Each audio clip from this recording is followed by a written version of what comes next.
பசியோடு யார் வந்தாலும் உடனே ஒருவேளை சோறு கிடைக்கும்னு நம்பி வர இடம் உங்கள் ஆஃபீஸ் தான்.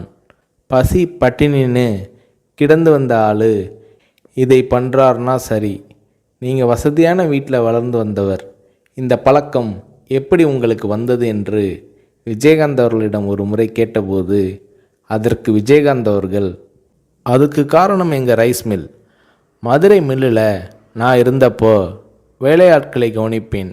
ஒரு தூக்கு சட்டியில் சோறு இருக்கும். மதியம் பாதியை சாப்பிட்டு விட்டு மறுபடியும் வேலைக்கு போயிடுவாங்க. 3-3:30 மணிக்கு மிச்சம் மீதியை சாப்பிடுவாங்க. எனக்கு வர சாப்பாட்டு பாத்திரங்களை கழுவுவதற்கு போட்டியே இருக்கும். காரணம், அதில் பாதி சாப்பாடு மிச்சம் இருக்கும். உலகத்தில் பெரிய கொடுமை பசி கொடுமை தான். வயிறு காஞ்சி வந்து நின்றவனுக்கு என்ன சொன்னாலும் ஏறாது. தவிர பெரியவங்க சொல்லுவாங்க, மனுஷனுக்கு எது கொடுத்தாலும் எவ்வளவு கொடுத்தாலும் பத்தாது, வேணும் வேணும் என்று தான் கேட்பான். அவன் போதும்னு சொல்கிற ஒரே விஷயம் சோறு மட்டும்தான்னு சொல்லுவாங்க. அது என் மனசில் பதிஞ்ச விஷயம். என்னால் கொடுக்க முடியுது, செய்கிறேன்.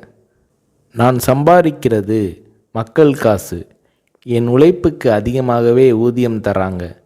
அதில் ஒரு பகுதியை படிப்பு அது இதுன்னு அவங்க உதவிக்காக செலவழிக்கிறது என்னோட பொறுப்பு என்கிறார் விஜயகாந்த்.